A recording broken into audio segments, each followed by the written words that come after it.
92,5 FM Pro 4 era di Makassar. Assalamualaikum warahmatullahi wabarakatuh. Selamat siang sahabat budaya.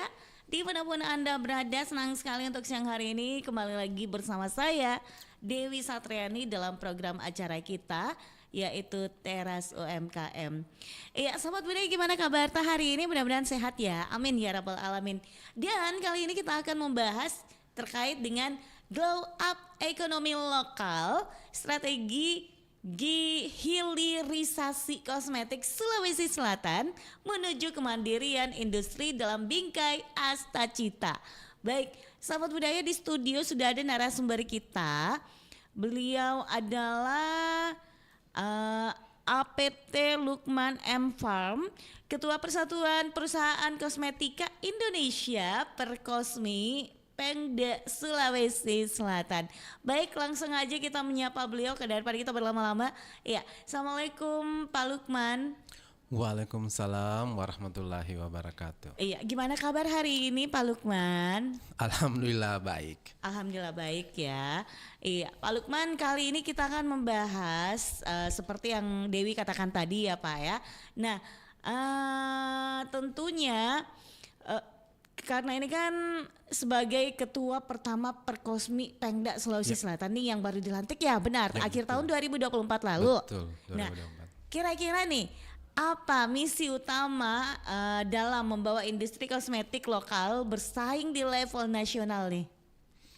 Oke, terima kasih Mbak atas sambutannya. Kami dari Perkosmi Pengda Sulsel ini memiliki visi yang sangat brilian, yaitu menjadikan industri kosmetik lokal Sulawesi Selatan sebagai industri yang berdaya saing.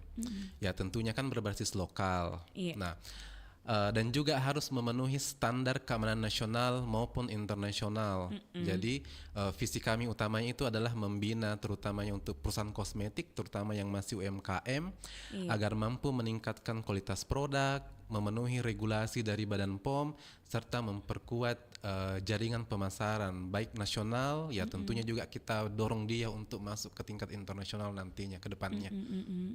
Oke, seperti itu ya. Nah, ini mengapa pembentukan Pengda di Sulawesi Selatan ini dianggap sebagai langkah krusial oleh Perkosmi Pusat? Potensi apa yang sebenarnya yang kita miliki nih Pak? Nah, sebetulnya ini kan Bu, sebetulnya ini kan di masyarakat ini, khususnya di Sulsel ini kan ada banyak perusahaan kosmetik. Nah, cuma kan perusahaan kosmetik yang ada di Makassar ini kan semuanya kami masih sertifikat bertahap.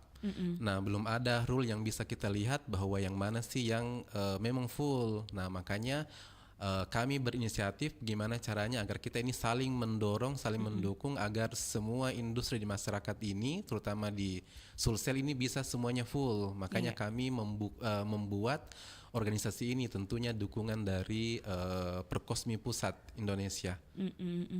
Oke, seperti itu ya Pak ya. Nah, bagaimana Bapak melihat korelasi antara pertumbuhan industri kosmetik dengan poin Astacita terkait penguatan ekonomi kerakyatan dan penciptaan lapangan kerja, Pak? Nah kan industri kosmetik ini kan salah satu bagian dari ekonomi kreatif. Iya. Ya, jadi kan tentunya dengan UMKM berkembang ya pasti akan tercipta lapangan kerja. Kan namanya juga perusahaan kosmetik ya pasti ada produksi, ada pemasaran, distribusi. Jadi kan semuanya itu nanti akan diisi peluang-peluang kerja. Jadi hal ini akan sejalan dengan Astacita yang menekankan pada ekonomi masyarakat yang untuk kemandirian nasional. Terutama untuk industri nasional. Nah, itu dia. Nah, ini kan tadi sempat kita ngobrol sedikit nih terkait dengan ternyata punya produk krim juga gitu ya, Pak ya. Nah, ini punya rencana untuk dipasarkan atau gimana nih? Nah kalau saya sendiri kan dari Perkosmi Sulsel ini kan kami dari kampus Mbak punya usaha sendiri. Nah insya Allah nanti tahun ini kita sudah mulai memasarkan produk-produk tersebut. Oke. Tapi ini sudah lengkap dengan semuanya dari produk halalnya. Oh iya dong, udah pasti. Udah lengkap ya. Sudah pasti. Benar. Tapi sebelum memasarkan, ini ada kasih testi mungkin sama beberapa calon-calon customernya. Nah, kalau kalau ya sebetulnya sih iya. Nah, Iya. kan kalau kami kan didahului oleh yang namanya uji klinik. Oh, uji klinik Bu. Jadi kan uji klinik itu kan kerjasama dengan dokter kecantikan Iya. untuk menguji keamanan dan efektivitas produk tersebut sebelum nanti akan memang betul-betul dipasarkan. Mm-mm. Jadi kan menjamin keamanan dan menjamin kehasiatan dari kosmetik tersebut. Berarti sudah ada nih target-targetnya ini, di mana yang harus dipasarkan terlebih dahulu. Nah, sudah. Sudah ada. Berarti udah aman ya.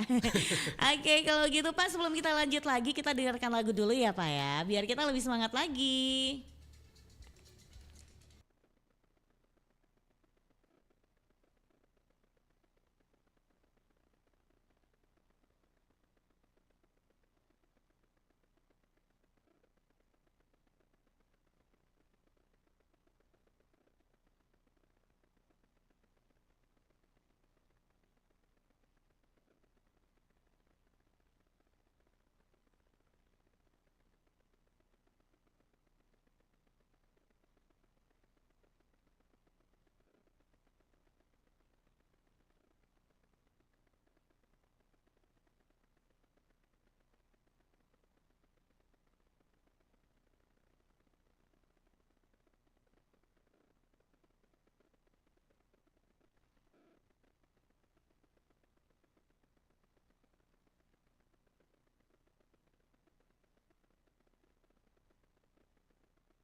Baik, kita masih bersama di program acara kita Teras UMKM. Ini kayaknya efek puasa ya, sahabat budaya. Oke, masih di program acara kita Teras UMKM ya, sahabat budaya, dengan topik kita seperti yang kita katakan tadi, nih sahabat budaya, dengan narasumber kita ada Pak Lukman. Iya, Pak Lukman, kita lanjut lagi ya. Oke. Nah, ini salah satu poin utama Asta Cita adalah hilirisasi. Sulawesi Selatan kaya akan rumput laut, kakao hingga rempah. Bagaimana Perkosmi ini mendorong UMKM untuk mengolah bahan mentah ini menjadi produk kosmetik bernilai tinggi daripada sekedar menjual bahan baku?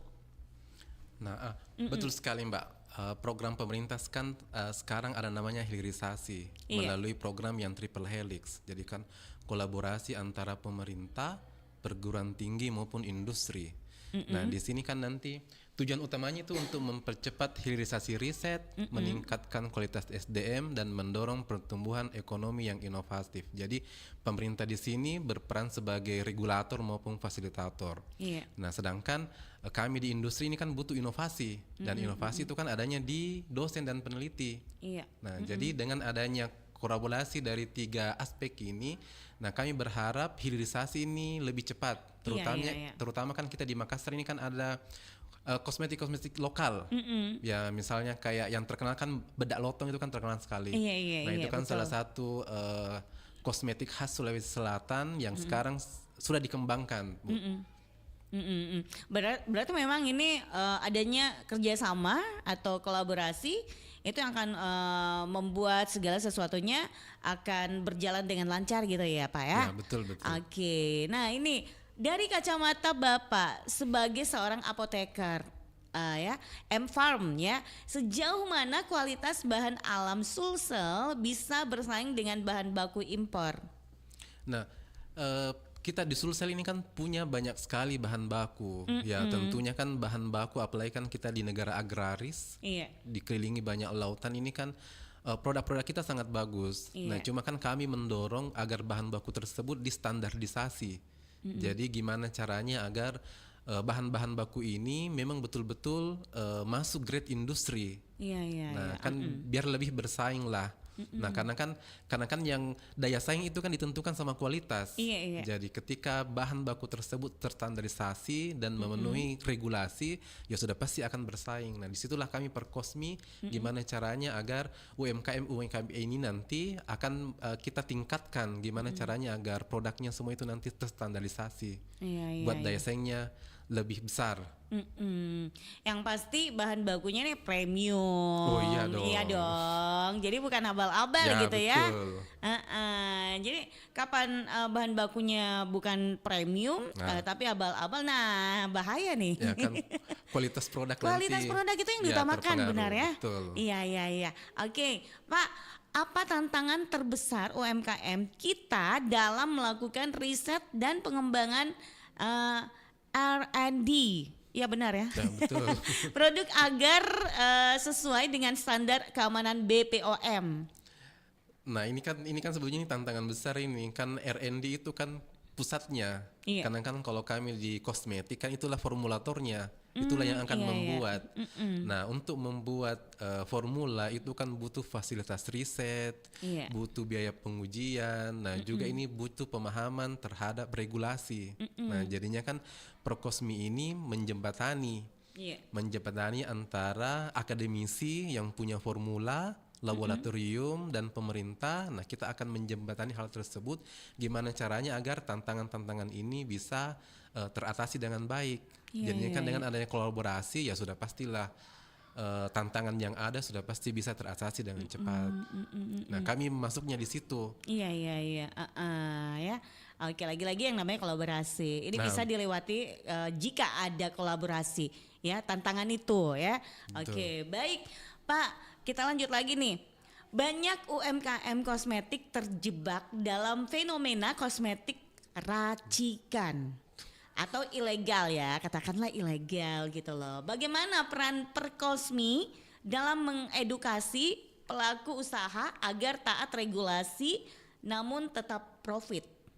Nah itu salah satu memang program utama dari Iya. Perkosmi Sulsel. Nah kan kita tahu Sulsel ini kan sudah terkenal di mana-mana. Iya. Nah jadi Perkosmi ini memiliki peranan penting dalam memberikan edukasi terkait pentingnya keamanan produk Iya. dan kepatuhan terhadap regulasi. Jadi kan kalau kosmetik kan pasti regulasinya adalah Badan POM. Iya. Jadi di setiap kesempatan itu kami selalu menekankan bahwa bisnis kosmetik itu agar bisa berlanjut harus aman, harus legal, harus mendapatkan izin dari Badan POM, itu yang utama. Ya, dan ya meskipun jangan melupakan aspek keamanan maupun khasiat, Iya, karena kan iya, kalau iya. sudah legal semua tapi aspek yang ini ndak ada itu kan juga tidak jadi. Iya, Jadi iya. harus, nah disitulah peranannya Perkosmi. Gimana caranya ini, salah satu program utama kami adalah membebaskan Sulsel dari kosmetik ilegal.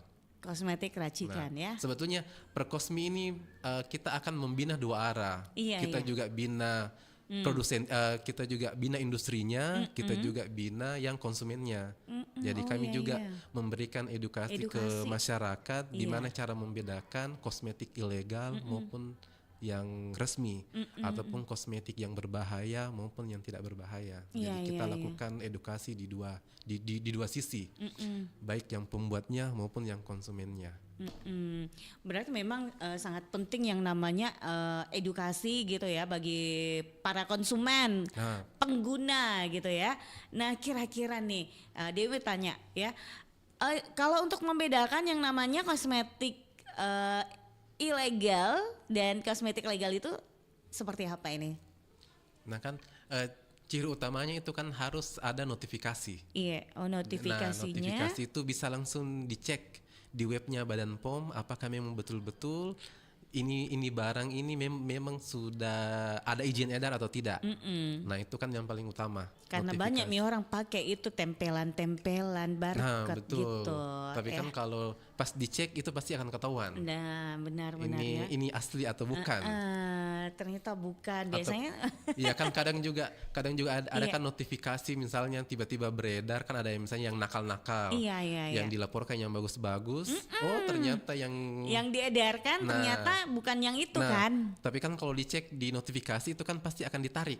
Oh. Jadi kan akan iya. kelihatan bahwa ini betul ini sudah ditarik dari peredaran, ini sudah tidak aman lagi. Tapi bingung Kak itu. Kalau misalkan dia sudah beredar nih itu katakanlah kalau dicek sama BPOM kan. Nah, itu kan yang bagus-bagusnya. Sedangkan yang sudah beredar kan itu bukan mie yang itu. Nah, jadi orang biasa keliru itu wah itu BPOM. Tapi ternyata yang buktinya itu di lapangan bahwa yang si konsumen memakai yang bukan dari BPOM-nya itu yang dicek seperti itu. Nah itu yang kebanyakan yang pemalsuan, Mbak. Iya, Nah, itu iya kan benar. salah satu yang tantangannya kan juga sekarang pemalsuan kosmetik. Susahnya nih sekarang kan. Saya juga Itu bingung memang tuh nggak, tantangan. makanya saya takut. Pakai gitu. Ya makanya kan kalau kan kadang makanya kan salah satu tujuan kami ya salah satunya mengedukasi masyarakat Mengedukasi. gimana cara membedakannya dari segi wadah, kemudian Tekstur. tekstur kan Iya. kelihatan kan kalau yang bagus itu kan teksturnya bagus, ada kan yang lengket-lengket, Iya. ada yang warnanya sudah aneh-aneh. Nah itu kan kita semua diskusikan ke masyarakat biar mereka lebih tahu dan iya, lebih iya. aware bahwa ini ilegal, ini yang memang betul-betul yang bagus. Oke sip lah. Nah ini terkait dukungan terhadap ekonomi kreatif. Bagaimana Perkosmi membantu UMKM dalam hal sertifikasi CPKB atau cara pembuatan kosmetik yang baik yang sering dianggap momok menakutkan bagi pemula nih. Nah, memang betul Mbak. Iya. Pondasi kosmetik itu adalah sertifikat. Itu sebetulnya bukan suatu hal yang rumit, tapi itu sesuatu hal yang menjamin kita juga bahwa gimana cara kita memproduksi kosmetik yang memang betul-betul kosmetik, Iya. bukan kosmetik yang sembarang. Jadi kan Perkosmi ini hadir gunanya untuk memberikan pendampingan teknis, memberikan pelatihan. Nah, kadang juga kita sharing pengalaman terhadap pelaku-pelaku usaha lain, terutama yang dari Perkosmi pusat itu kan yang sudah besar-besar.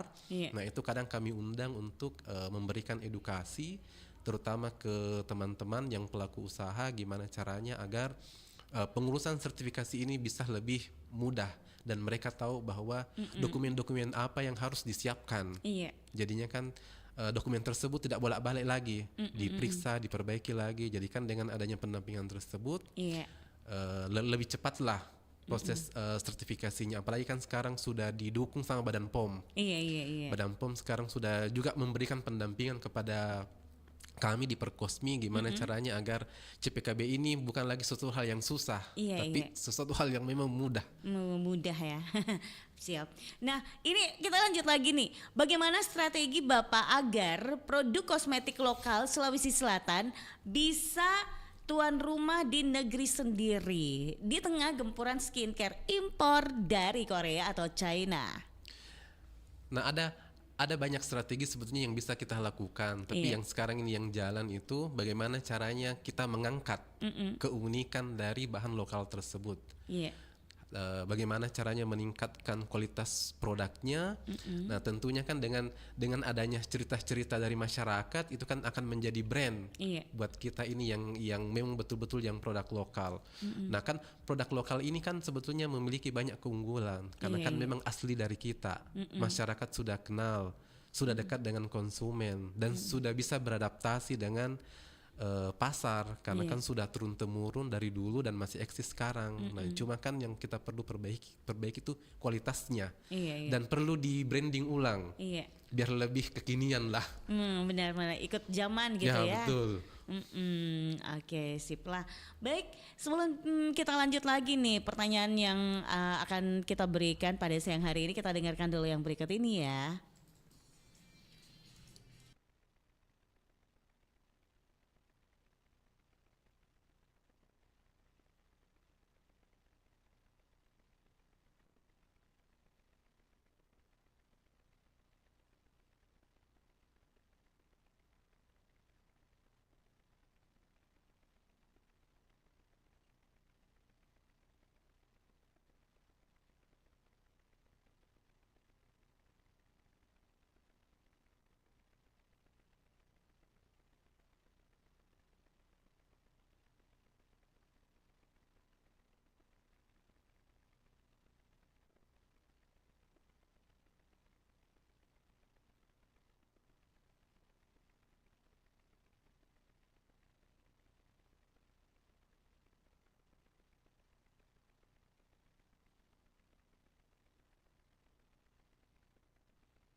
Baik, kita masih bersama di program acara kita Teras UMKM. Baik, Pak Lukman, kita lanjut lagi ya.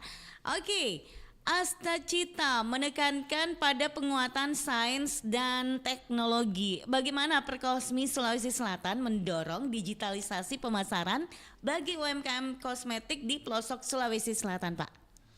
Nah, kami dari Perkosmi ini tentunya mendorong semua anggota untuk memanfaatkan platform digital, misalnya marketplace, media sosial maupun e-commerce sebagai sarana pemasaran. Iya. Nah, selain itu juga kami ingin memberikan pelatihan tentang teknik branding digital, strategi konten maupun pemasaran berbasis komunitas. Iya. Seperti itu ya. Ya. Oke. Apa program konkret Perkosmi Sulawesi Selatan di tahun 2026 ini yang bisa langsung dirasakan manfaatnya oleh para pejuang UMKM?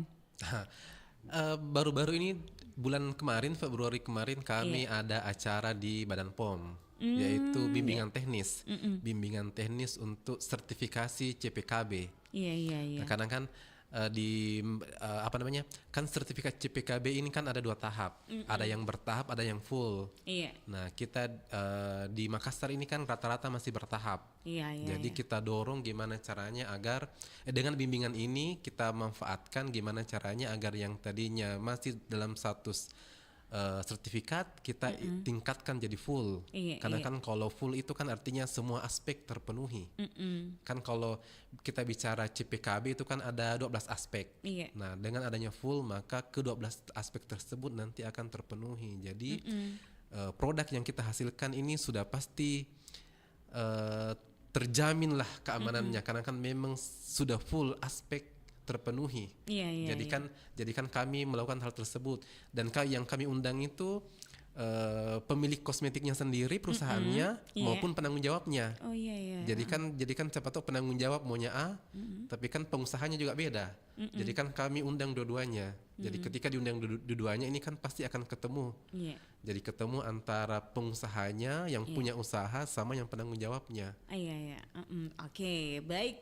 Nah, bagaimana kolaborasi Perkosmi dengan pemerintah daerah untuk memastikan ekosistem industri kosmetik ini berkelanjutan?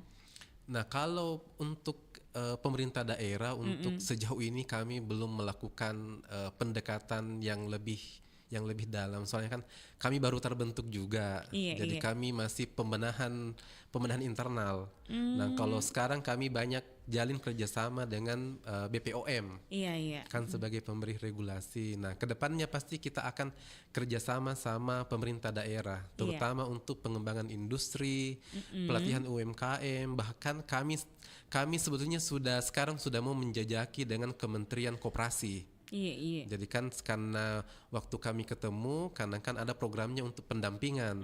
Nah, jadi kami mungkin tahun ini insya Allah kita sudah mulai kerjasama sama pemerintah daerah juga sama kementerian-kementerian yang lain, gimana caranya agar mendorong pelaku-pelaku usaha industri di kosmetik ini bisa berkontribusi terhadap kesejahteraan bangsa kita. Oke, sip lah. Baik, nah ini yang sebagai closing statementnya kita nih. Apa pesan Bapak untuk para milenial dan Gen Z di Sulawesi Selatan yang ingin mulai terjun ke bisnis kosmetik lokal gitu? Apa ya? Ya kalau saya sih pribadi saya ingin mengajak sebuah generasi muda untuk berani berinovasi. Nah, karena kan berani itu adalah modal utama untuk memanfaatkan potensi alam lokal, terutama yang lokal. Tapi perlu diingat bahwa industri kosmetik ini punya peluang yang sangat besar. Namun untuk menjalankannya perlu ilmu, perlu kreativitas dan komitmen untuk menjaga keamanan produk tersebut. Oke, sip lah. Satu kalimat penutup. Bagaimana industri kosmetik Sulawesi Selatan berkontribusi bagi kemandirian ekonomi Indonesia? Nah, sebetulnya industri kosmetik kita khususnya di Sulawesi Selatan ini dapat menjadi motor penggerak ekonomi daerah, sekaligus memperkuat kemandirian industri kosmetik nasional, ya tentunya berbahan baku kekayaan alam Indonesia. Oke, sip lah. Baik, Pak Lukman, karena kita udah di penghujung acara, jadi kita harus tuntaskan. Tidak terasa Tidak ya. terasa ya, tapi saya rasa. Ya, jadi kita harus tuntaskan sampai di sini kebersamaan kita di program acara kita Teras UMKM. Semoga ini bisa menjadi inspirasi, motivasi buat sahabat budaya yang saat ini mendengarkan Pro 4 RRI Makassar, baik itu generasi milenial atau Gen Z ya. Dan yang pasti untuk para pendengar kita yang saat ini mendengarkan Pro 4 RRI Makassar, tetap semangat untuk memulai yang namanya usahanya. Mau bisnis kosmetik juga enggak apa-apa Ji. Saya juga merencana mau bisnis kosmetik, tapi kita lihat dulu ke depannya seperti apa gitu loh. Baik Pak Lukman, selamat melanjutkan aktivitasnya kembali, sukses selalu dan selamat melanjutkan aktivitas di tempat lain ya. Oke, selamat menunaikan ibadah puasa.